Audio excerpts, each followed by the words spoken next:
Hello everyone, welcome to another episode of the Chase Life podcast with myself, David Godfrey. So today I wanted to dive into how do we eliminate FOMO, the fear of missing out, looking longingly at your friends overindulging and thinking, oh, it's so unfair, why do they get to do that and I can't? And the whole issue with feeling like you're on a diet. Now, there's a number of things that will play into this, but by far and away, the number one is we need to move from obligation to choice.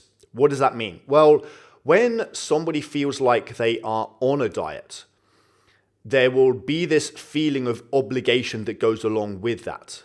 They will have a whole list of shoulds. I should do this and I shouldn't do that. And I have to do this and I can't do that. Which right off the bat tells us that you don't want to change your diet, you don't want to change your lifestyle, you don't want to change your exercise or activity levels and habits, you just feel like you should. And if you don't, you're stuck with what you're trying to run away from, what you want less of. And usually it's things like, I want to feel less inadequate and less insecure. So I have to eat better, I have to change my diet, I have to change my lifestyle, because if I don't, I'm just stuck feeling not good enough. And right there gives you a clue as to what the real problem is that your entire motivation is all built on pain and what you want to get away from. It's not built on what you're moving towards. So one of my phrases or one of my quotes that I use a lot is the only way that fat loss lasts long term is when you sincerely fall in love with the process of healthy living. The only way fat loss lasts long term is when you sincerely fall in love with the process of healthy living. And the only way you're going to fall in love with the process of healthy living is when you are so emotionally connected to the value that living this lifestyle adds to your life in every area of your life.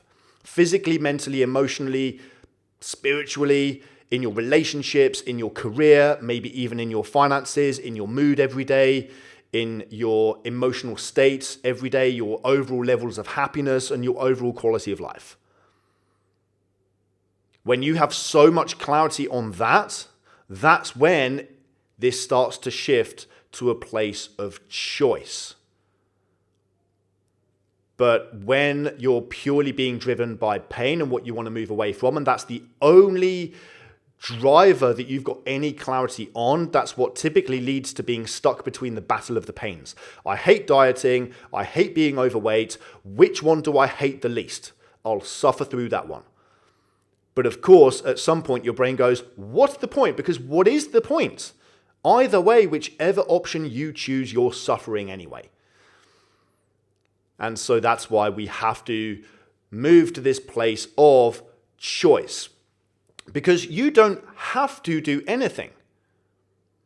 There's nothing wrong with staying at home and binging on food and binging on Netflix and not paying your bills and not paying your taxes and not going to work. There's nothing inherently quote unquote wrong with that. There's just consequences. If you keep doing that, you'll probably gain weight. You'll certainly be unhealthy. And someone at some point will probably come along and repossess your home. Those are just the consequences. And so we get to choose what's the big picture package deal of our life that we want to adopt. So the way to get out of this feeling like an obligation is to upgrade the entire quality of your life in every area of your life. Evolve to the next stage of your life. Because there were certain stages that we go through in life, and some of them are more obvious, like when you leave home. And then you go from being dependent to being independent. And that's quite a big shift, but there's loads and loads and loads of subtle ones too. But we're constantly evolving and going through these stages of life. And this is one of those times where it's time for you to decide to evolve to the next stage of your life. Not because you have to, not because there's anything you should do, but purely because you choose that. And when you get so much clarity on how awesome is my life in every area of my life as a result of living this lifestyle, And one of the easiest ways to do that is to do an exercise that we like to call your top 50, where you write down a list of 50 things for what your life is going to be like when you make this transformation.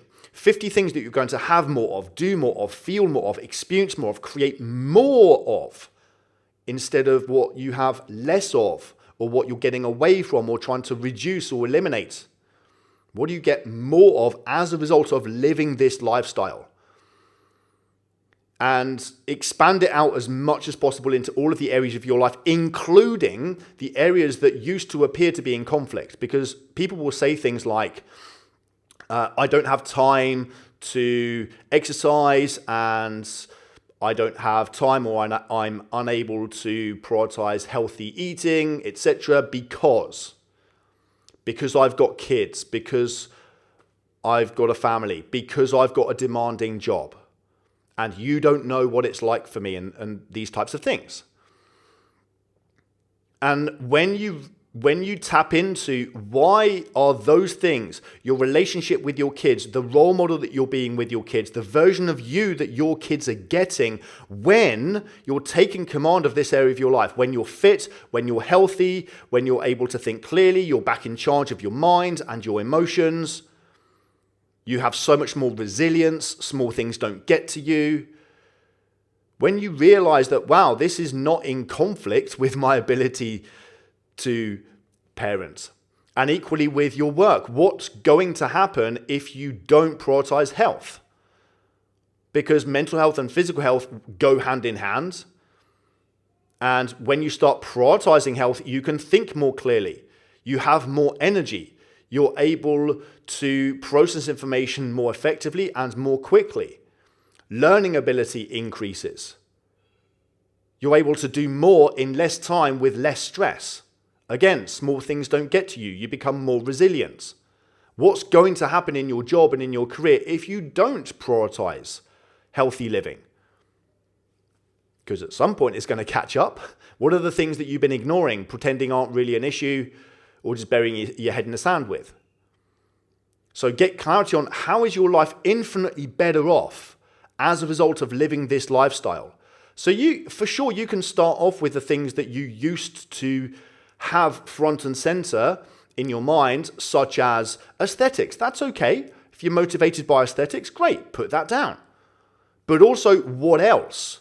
How is every area of your life enhanced as a result of healthy living? Physical energy, mental energy, your mood every single day, how you're showing up in your work, in your career, showing up with more confidence, backing yourself, going for things, getting promotions because you're actually backing yourself and going for stuff and asking for what you want and showing up as who you really are instead of who you should be. No longer people pleasing, because again, the whole process of elevating your life to the next level involves not just changing your body, but changing your mindset as well. And when you back yourself and you go for something, you decide, yep, you know what? I'm worth it and I'm going for this. And you actually do what you said you were going to do. That has a huge knock-on effect on your mindset. Personal integrity is one of the big ones that we talk about, right? Because integrity is doing what you said you were going to do, delivering on your promises, not just to other people, but first and foremost, it starts with personal integrity, delivering on your promises to yourself. And if you keep making promises to yourself, I'll change my diet someday and I'll eat better someday and I'll lose some weight someday, and you keep breaking that promise to yourself over and over and over again, that chips away at your sense of personal integrity. Now your word doesn't mean anything. You don't believe yourself, you don't trust yourself. So of course that chips away at your sense of self-belief and your sense of self-respect, which of course is going to show up in other areas, such as with work. And with work, it can show up in a variety of ways. For some people, for sure, it's going to inhibit their self-confidence. They doubt themselves, they feel self-conscious, they feel insecure, and so they don't progress in their career. And so all of a sudden their earning potential is capped. For other people, they overcompensate because work is the only area that they feel good enough or worthy or wanted or needed or valuable or in control. And they feel unworthy and out of control in other areas of their life, and so they bury themselves in work because work feels like surrogate self-worth and surrogate control. So they become the workaholic who can't stop, and they keep going, and they constantly feel like they've got something to prove to themselves or to other people and so forth.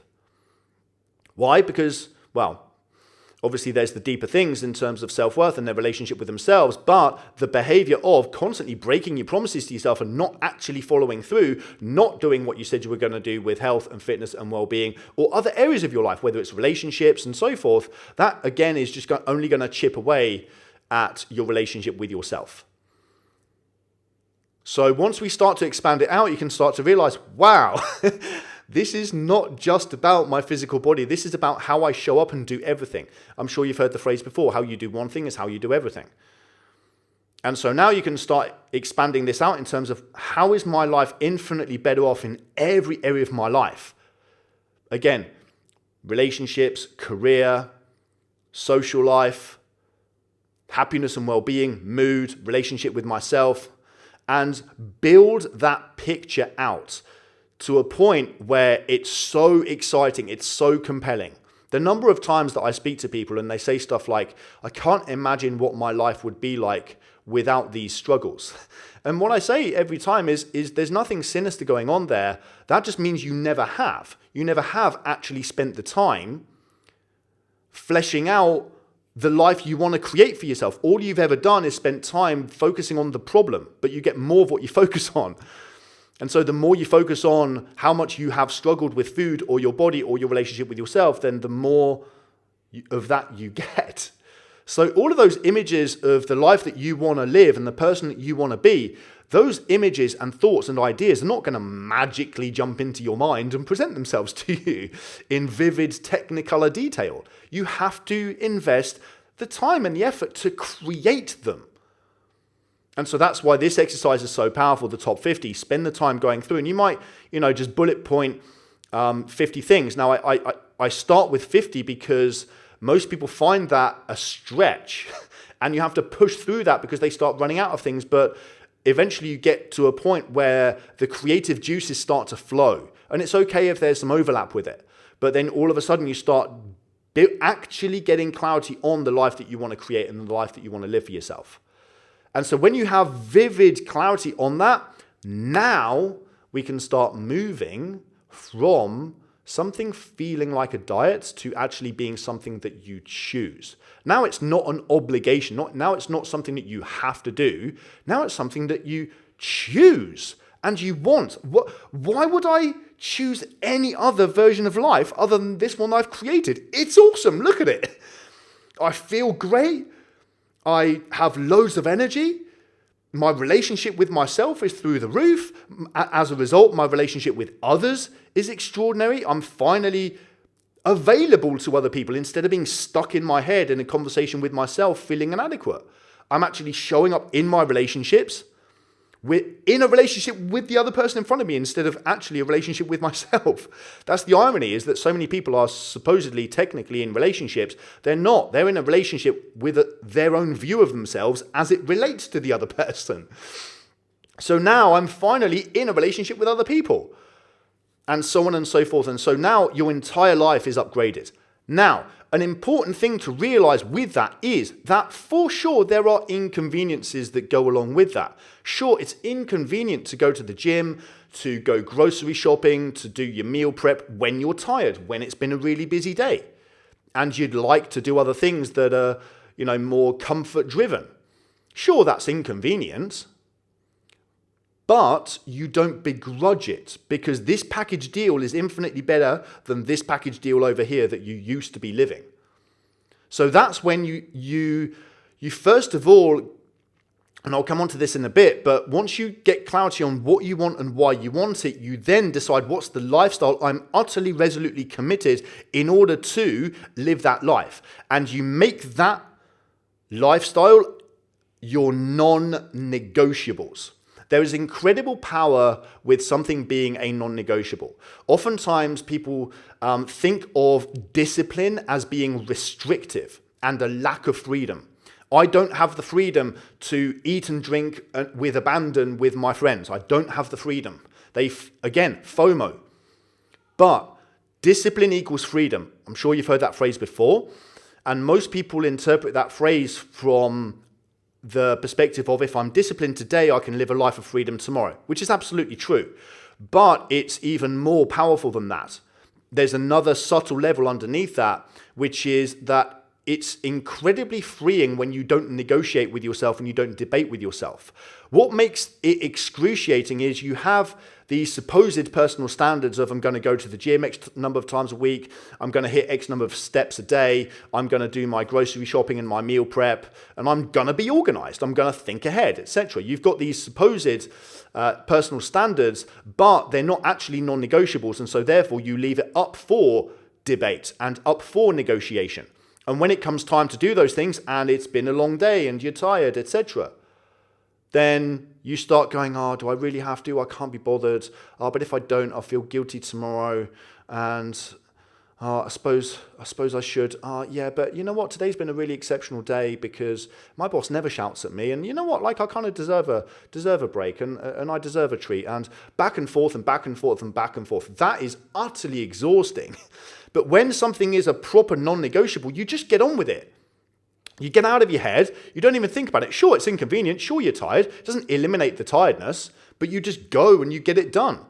And because you're not complaining about it, you don't complain about it, you don't wish that it was easier, you don't wish that somebody else could do it for you, you just get on and do it.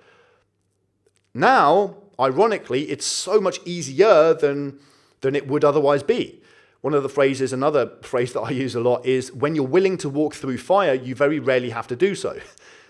Right? That's what commitment really is. I genuinely am willing to walk through fire if that's what it's going to take. And if that's what it takes, okay, I'll step up and do that. But because I'm so committed, usually it doesn't take that because I just get on with stuff and I don't complain about the process. And so now when there are these inconveniences, because that's all they are, let's be honest, let's be real here. How excruciatingly exhausting is it really to cook a meal? You know, it's not that big a deal, is it? But we turn a mountain into a molehill. Why? Because of all of the negotiation and wishful thinking, wishing that someone else can do it, wishing that it was easier. But when it's a non-negotiable, you crack on, you get it done. Right? And why would you make it a non-negotiable? Because of what I described earlier, which is this package deal over here is awesome. I love it. It's so cool. And sure, as part of that package deal, there are some inconveniences that I've just got to suck up, but I'm going to do that for sure because the alternative doesn't even bear thinking about. A lifetime of misery, never feeling like I've fulfilled my potential, bumbling along, tolerating mediocrity and low standards and excuses, having this terrible relationship with myself where I'm constantly destroying my own promises and my own personal values and standards. Like, that's what that alternative looks like. Why would I choose that? Hell no, I'm choosing this over here. So now, as a result, because you've gotten so much clarity of the life that you love and the life that you want to be living, now, when it comes to any of the inconveniences, whether it's, yeah, sure, your friends are just going crazy with the cocktail parties or, you know, whatever it might be, and you can look at them and not begrudge it in any way. Just awesome, guys, go for it, knock yourselves out. I'm having a great time of it over here. I'm living my life. And you just upgrade your entire lifestyle because this is finally one of your values. Health, fitness, well-being is finally one of your actual values because somebody's values are dictated by what they do, not by what they say. People say, oh yeah, family first. And they say, oh yeah, I value health and well-being. And you look at their behaviors and it doesn't reflect that at all. They value other things way more highly.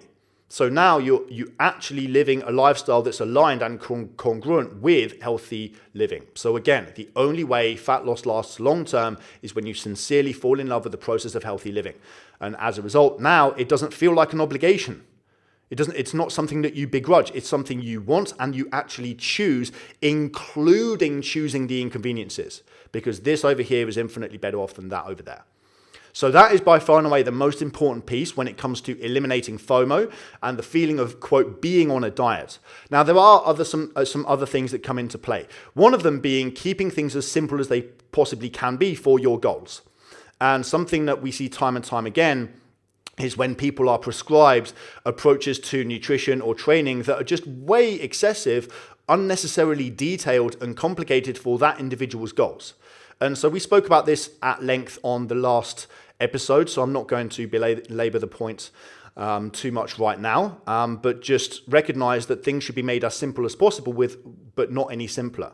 Now, for some people, they might hire a trainer or a coach who genuinely has given them an approach that is as simple as it can possibly be. For the goals that this person says that they want to be lean, slim, fit, healthy, whatever.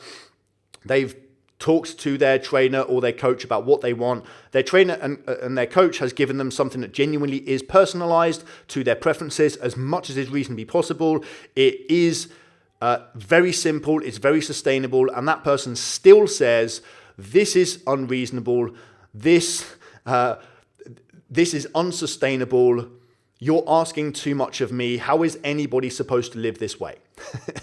Right? Now, what does that tell you? That tells you that that person is not in the place that I just described.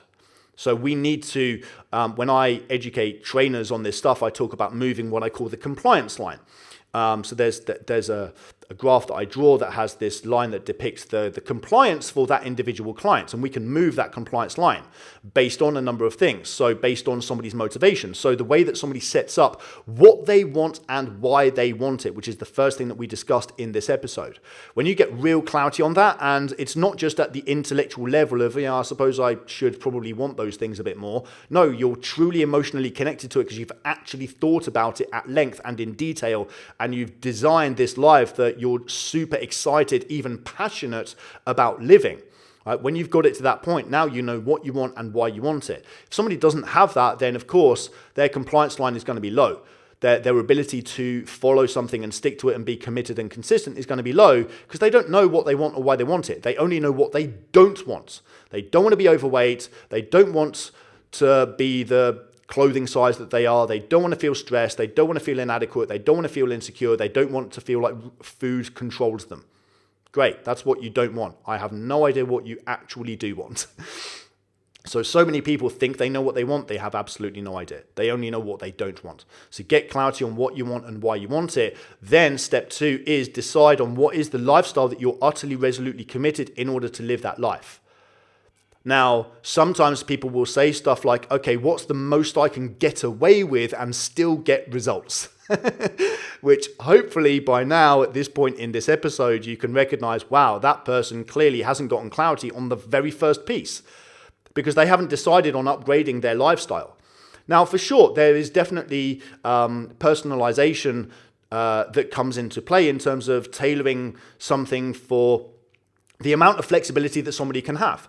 Because sure, we absolutely have to make sure that we include our favorite processed foods on a regular basis. Again, I'm not going to repeat stuff from literally the last episode. Go back and listen to that one. But we have to incorporate our favorite foods on a regular basis so that we train ourselves out of scarcity and our brains aren't being triggered into an overreaction the moment you do have a taste of something.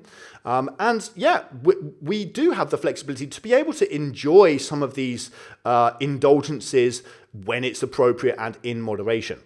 And different people have varying degrees of flexibility based on where they're at, based on how healthy they are, how flexible their metabolism is, and so on. So for sure, that's, it's an okay conversation on the one hand to be asking, okay, like, I don't like the way of phrasing, what's the most I can get away with and still get results. But, it's for sure we are going to incorporate our favorite things. But if that's something that somebody is wrestling with and they're struggling with, that tells us they're stuck with FOMO and feeling like they're on a diet again.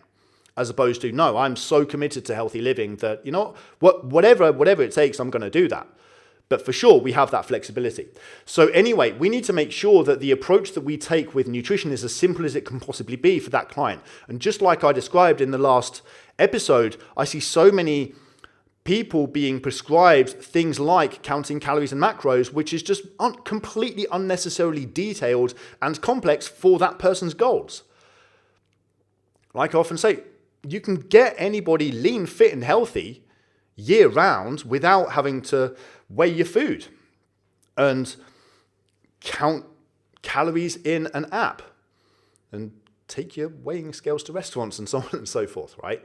So, but if you have made something as simple as possible and you're still struggling with, this is unreasonable, how is anybody supposed to stick to this? That tells us that we need to elevate the compliance line and get that much more commitment and that much more buy-in, because obviously you clearly are not committed to the life that you supposedly say that you want. And so that brings us back to the very first thing that we discussed. Now, the final thing that I want to talk about is eliminating what I like to call firefighting and this campaign style lifestyle that a lot of people will be stuck in. So what does that mean? Well, some people will approach their life through a campaign lifestyle. They will have a work campaign. They will be building a project in their own business or at work, and things are super busy. And they believe, they have created a belief that the only way they are able to be successful, to be productive, to get results is when they go all in to the neglect of everything else. And so they tend to live their life through campaigns. They have a work campaign and they go crazy, busy. Then they reach threshold, they reach burnout. Then they go on a holiday campaign and they just completely drop everything else, drop health to the wayside, drop work to the wayside, detach, unplug, try to recharge their batteries, or they go on partying campaign, and again everything else gets dropped. And then they go on a health campaign and everything else gets dropped, and they're just constantly in this phase of firefighting their way through life. And somebody like that hasn't actually set up a strategic vision of their life. And so many of these people are really hardworking, busy, driven, and very successful in their work, and they think of themselves as strategic thinkers, but they're not. They're not thinking of their life as they would a business. Right? A business has different departments. We've got marketing, sales, customer support, IT, finance, and so on. You can't just focus on one of those areas of the business. It's going to fail. All of those departments have to move together. And it's the same with your life. All of these things have to move together. And there are certain areas of life that to a certain degree you can pick up and put down, like your social life, right? I get that there are some relationships that you have where you don't speak to this person for months and then you pick up where you left off and you haven't done any damage to the relationship. Guess what? Your biology doesn't count as something you can pick up and put down. Your biology isn't just changing day by day. It's literally changing seconds by second. Your biology is constantly changing. Right? I'm sure you know the impact of just skipping one meal or having one really heavy or unhealthy processed meal that you really feel the effects for a few hours afterwards. You feel sluggish, you feel tired, or whatever it might be. Our biology is constantly in flux. So you can't pick up and put down health, fitness, and well-being as and when you please, as and when it fits in with your otherwise busy agenda. It has to be something that you have minimal effective dose. You know what your minimal effective dose is. That's something I don't want to add too much detail here, but understanding minimal effective dose and having minimal effective dose standards is such a powerful tool. Most people approach health and fitness from the perspective of what's the most that I can do to get the fastest result possible. But what does that tell you? That tells you, one, they're in a desperation mindset, and two, they're trying to patch up for something else in their life. They're trying to patch up for their inability to be consistent at other times when work gets busy. That's never going to work. If this is going to work, you have to be able to stick to this when life gets busy, stressful, and chaotic. Not if, but when. And still be able to maintain your minimal effective dose. And when you take your minimal effective dose, you turn that into an absolute non-negotiable. Awesome. Now you've got the secret. Now you can crack on and just get it done. So we have to design our life with this big picture strategic thinking, because so many people are just completely unaware of this kind of firefighting mode that they get into. So we have to be, yes, we have to have clearly defined, not just goals, but lifestyle, right? One of the things that's really important as part of this. As I mentioned, the only way that fat loss lasts long term is when you sincerely fall in love with the process of healthy living. which means fall in love with the journey and the destination takes care of itself. So sure, have goals. Goals are awesome, but even more importantly, have a lifestyle that you fall in love with. Fully committed to the journey. And so now, as a result, whether it takes 6 weeks or 6 months or 18 months for you to reach your quote unquote goal, it doesn't matter. Now, sure, your preference would be to have it sooner, and if you could, great. But either way, you're falling in love with the journey because this lifestyle adds so much value to your life in every area of your life, you'd never have it any other way. So you have to know how that lifestyle and those goals fit into the big picture of your life. You can't see it in isolation because, going back to the topic of today, feeling like you're on a diet. If somebody is in campaign mode and they are on a quote work campaign and you try and get them to prioritize health, that is going to, quote, feel like a diet because it's going to feel like an infringement on their ability to be productive and to be successful in this other area of their life. And so that's why you've got to design the big picture context of your life.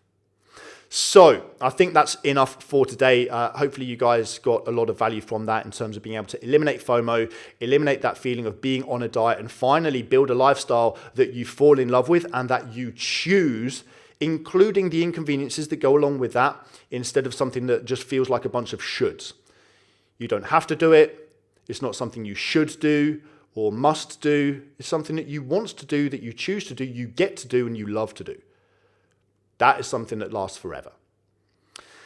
Anyway, if you are struggling with binge eating, emotional eating, compulsive eating, a disordered relationship with food, we have just reopened the doors to Chase Life Intensive, which is our flagship program for helping people to overcome those issues, as well as overcoming the issues that very frequently go hand in hand with that: chronic stress and overwhelm, struggles with low self-worth, not feeling good enough, and so on and so forth.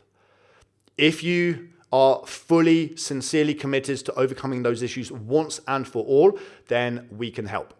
Reach out. You can book in for a consultation at chaselifeconsulting.com. You can also email rachel@chaselifeconsulting.com. And we will either speak to you in person very soon. Otherwise, I'll be speaking to you guys on the next episode.